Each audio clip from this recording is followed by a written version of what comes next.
Good evening. Welcome to APTN National News. I'm Dennis Ward. After the arrests in Tydendinaga, 2 Mohawk communities near Montreal continue to show their support for hereditary chiefs of the Wet'suwet'en Nation opposed to the Coastal GasLink pipeline. But today the stakes have been raised. An injunction was issued to stop a train blockade in Kahnawake. Tom Fenario has the story. For 2 weeks, Mohawks from Kahnawake have been blocking these train tracks that run through their territory. Now an injunction from Canadian Pacific says they have to leave.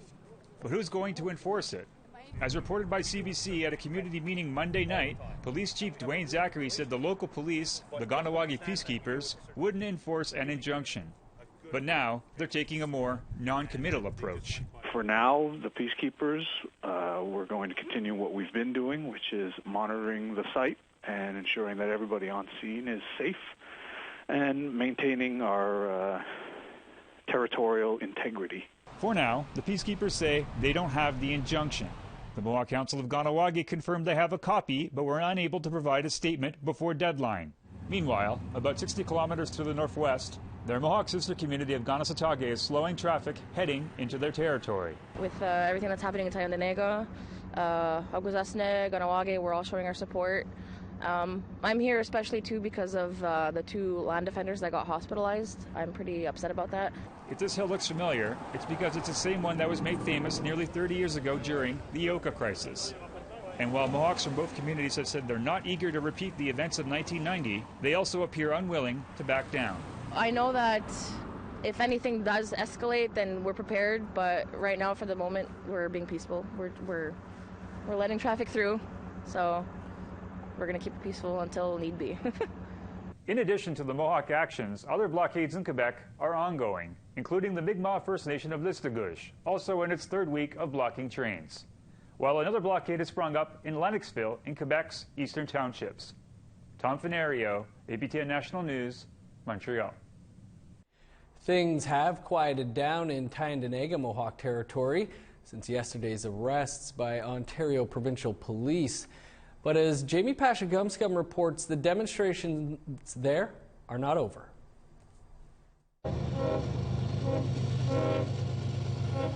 At 6:30 Monday night, the first train passed through Tydendinaga territory since the end of the demonstration. Whereas with some in Canada, this would come as a relief, it was not well received in Tydendinaga, where someone dragged tires onto the tracks near Camp B and set them on fire. At Camp A, the demonstrators are still holding strong against the police who brought in concrete barriers overnight. So for now, they are staying put. APTN reached out to the OPP, and the police have confirmed the charges that the 10 individuals arrested yesterday will be facing. Now, the charges vary from person to person, but the group will be facing charges such as mischief over $5,000, disobeying a court order, entering land where line work is situated, resisting arrest, and 1 person has been charged with obstruction of a police officer. Now, all were released, but will have to appear in court next month. Also on Monday, the Tydendinaga Mohawk Council released a statement saying that they were frustrated with the police action and they hoped that their residents were being treated fairly and with respect. APTN reached out to CN for any news on their injunctions or when the next trains will be coming through, but received no response. For the time being, the second camp is still up, and there is a gate keeping out everyone except the Tydendinaga land defenders. Near the camp, someone has piled wood on the tracks, so it appears the demonstrators here are not backing down. Jamie Pashagumscum, APTN National News, Tydendinaga. Well, the House of Commons was consumed by questions over blockades today, from reporters' queries of cabinet ministers to question period itself. The topic dominated. And as APTN's Todd Lamoran reports, the Liberal government doesn't know when the conflict will end. Cabinet ministers weren't avoiding reporters. They were asked about the escalation in the number of blockades. Transport Minister Mark Garneau was asked about the one near Hamilton, Ontario.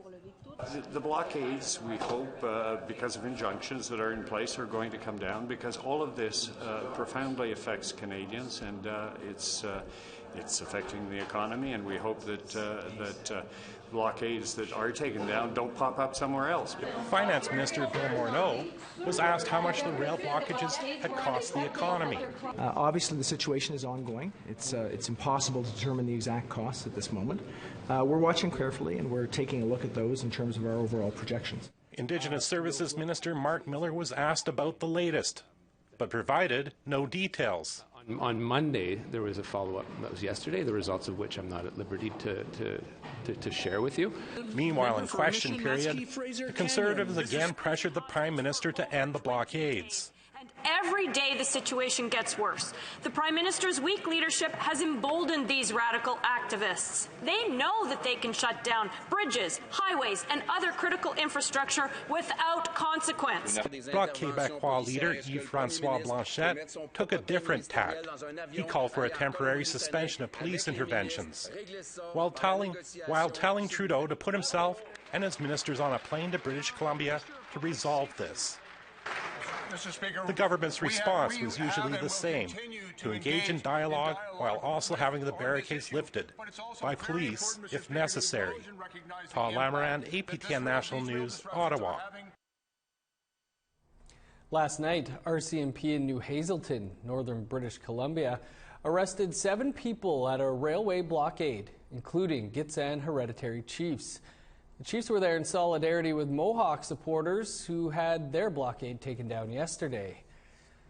In a live Facebook video, dozens of RCMP officers could be seen at the blockade. 3 Gitxsan hereditary chiefs were arrested along with 4 others for violating a CN injunction.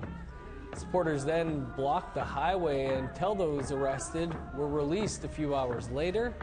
The Gitxsan hereditary chiefs say they will continue to assert their rights.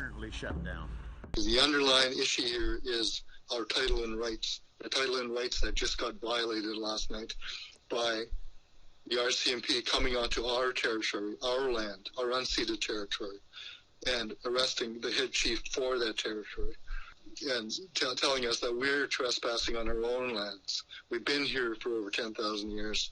Canada's been here for 152 years. Alberta Premier Jason Kenney's United Conservative Party announced a new bill at today's throne speech.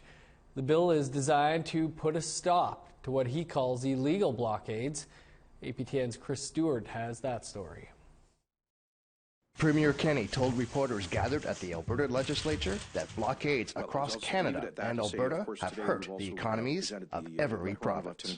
And I have spoken to major prospective investors who have withdrawn or cancelled multi-billion-dollar projected investments in Canada, in part because of the appearance of an inability for Canada to govern itself along our critical infrastructure in particular.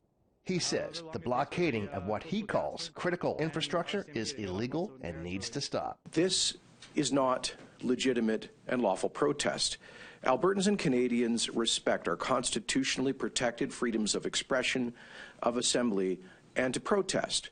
But blocking railways, roadways, commuter trains, and critical infrastructure is simply and plainly illegal.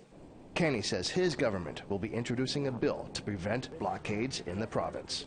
That is why today the government of Alberta has introduced in the legislature Bill number 1, the Critical Infrastructure Defence Act, which imposes stiff new penalties on lawbreakers who purposefully block critical, essential infrastructure such as railways, roadways, telecommunication lines, utilities, oil and gas production and refinery sites, pipelines, and related infrastructure.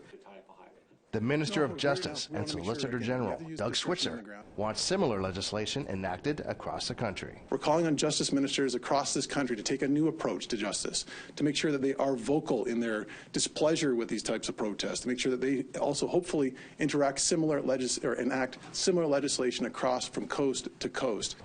Chris Stewart, APTN National News, Edmonton.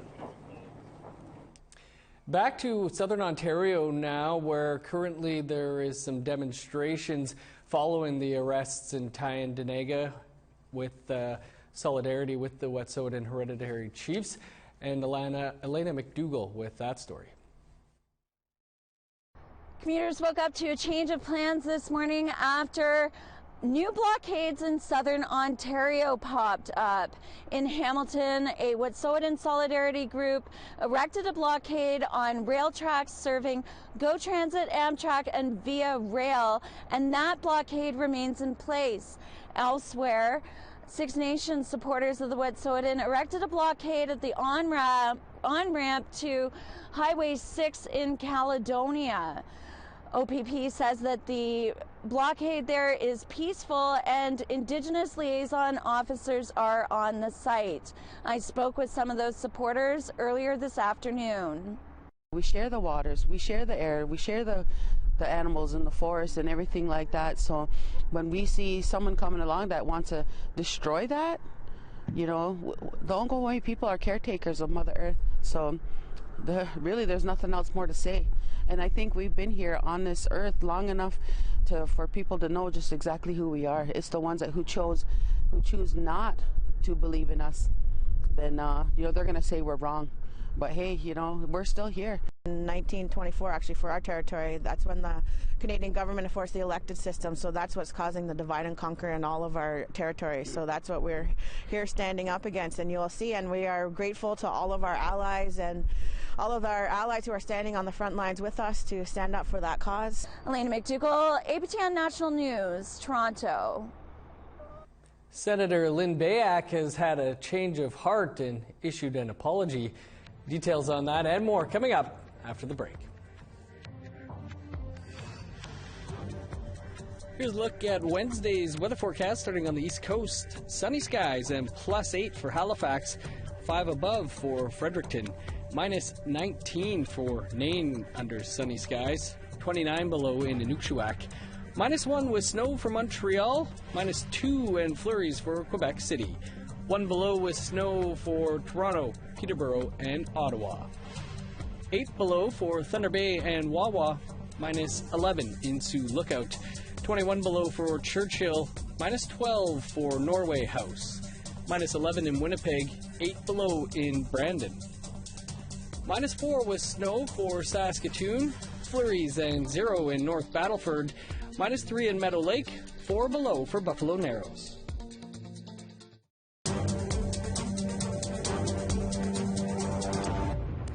Welcome back.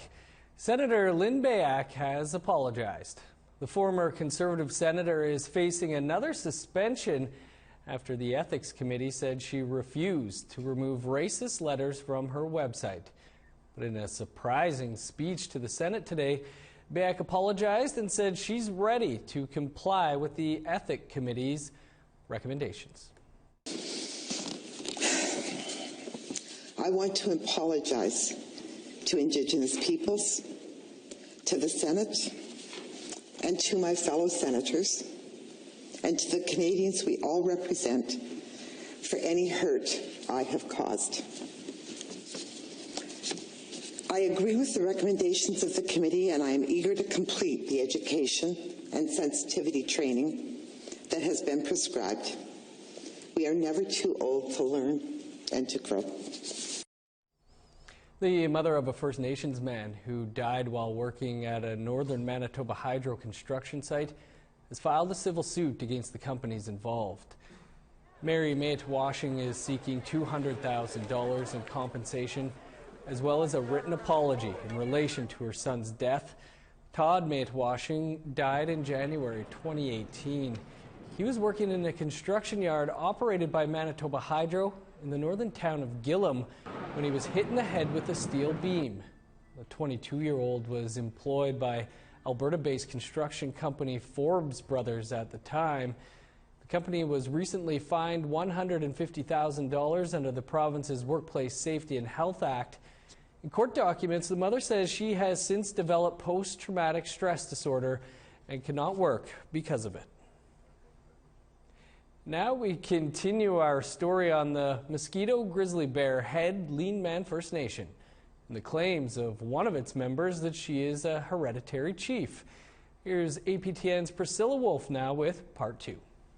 That's good to know. Back in 2011, APTN told the story of Christine Wahobin. She was looking for recognition of her hereditary chief title that she says was given to her by her granny, Mary Wahobin. At the time, membership and leadership listened to her presentation based on oral stories passed on to her from her grandmother. They also listened to a DVD that was recorded before Mary Wahobin's death to document her oral stories. I became the hereditary chief August of 2010. I'm the hereditary chief for Lean Man Band. I'm the third chief. Today, elders of Mosquito, Grizzly Bear Head, Lean Man don't acknowledge that Christine Wahobin or her grandmother were ever hereditary chiefs of Lean Man. They say the last Lean Man hereditary chief and member was Tivio, who died in 1931. Christine says the hereditary chief title was passed on to her before her grandmother passed away, and she says that Tivio gave her grandmother their hereditary chief title.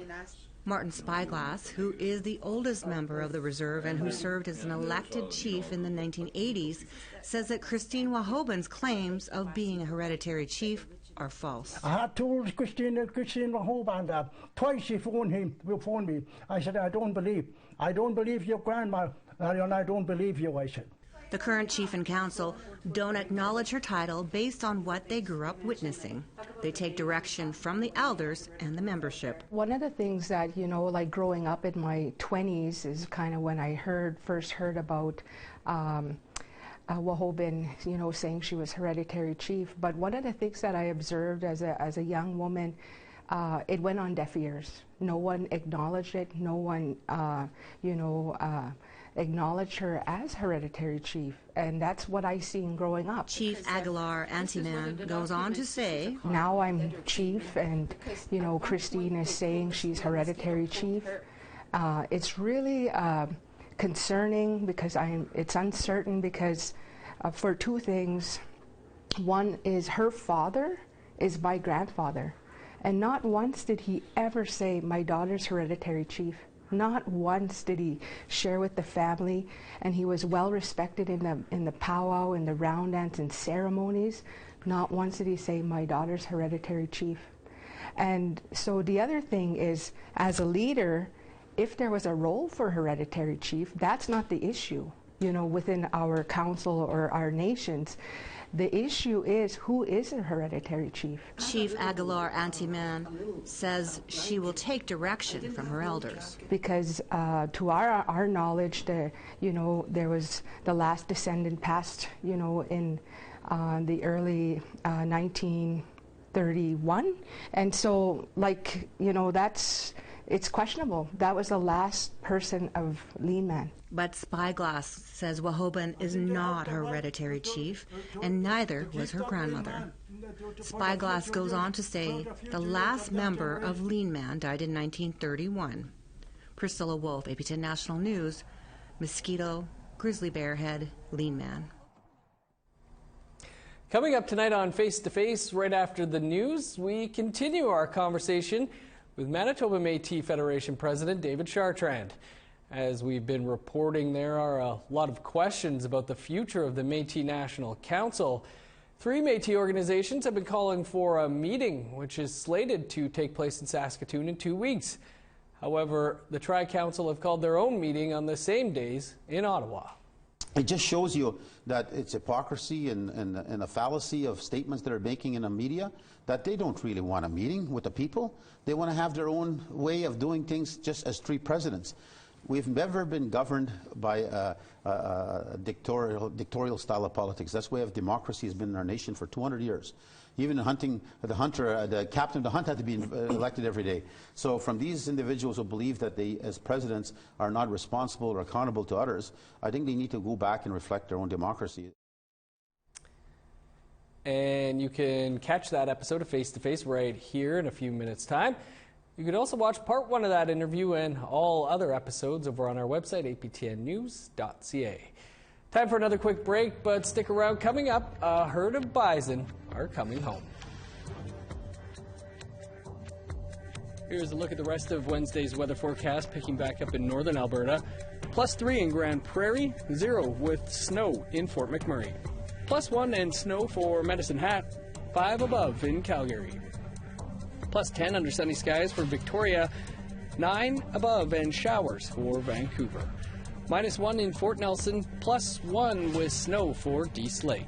-22 in Old Crow, snow and 4 below for Whitehorse.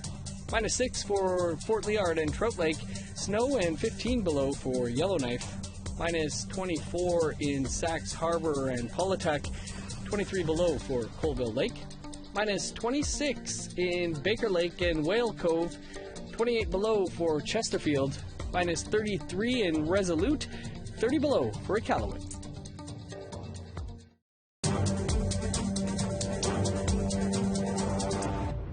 Welcome back. First Nation in northern Alberta will be receiving a herd of bison who will be back in the area they used to roam 100 years ago. As Tamara Pimentel reports, the nation hopes to grow the population and add bison to their diet again. These bison currently live in Elk Island National Park near Edmonton, but soon they'll be transported 7 hours north to the Woodland Cree First Nation. Bison create food for the people. They revitalize culture, language, and tradition. Bison haven't been a part of the Woodland Cree tradition for over 100 years, but lands manager Lawrence LaBouche says it's something his community is prepared to take on. He says over 600 acres of land has been set aside for the herd. The majority of the people in the community have their own horses, so in that sense they apply that knowledge to be able to take care of them. Also, some of them have cows. It all started when the Woodland Cree signed a buffalo treaty in 2019. Now Parks Canada will move 14 wood bison to the Martin Lake Reserve. We'd want to keep our populations up and rising and also be able to harvest them as well. Elder Kathleen Laboucan says this reintroduction is necessary. Diversification right now is very important, and I think this as a food resource, potential food resource for us, it will take some getting used to, but we also need to adapt to changes for the future. Our land base is shrinking, and moose populations are shrinking, so we need to put a plan in place that'll take care of our kids in the future. The bison will be transported to the reserve later this winter. Tamara Pimentel, APTN National News, Fairview. Great visuals. That's your APTN National News for this Tuesday. For much more, visit our website, aptnnews.ca. And join us tomorrow afternoon live at 3 p.m. Eastern Time. That's when we'll be putting the Wet'suwet'en conflict and the solidarity demonstrations in focus. We've got quite a panel lined up for that. Stick around now for Face to Face. I'm Dennis Ward. Thanks for tuning in. We'll see you back here tomorrow.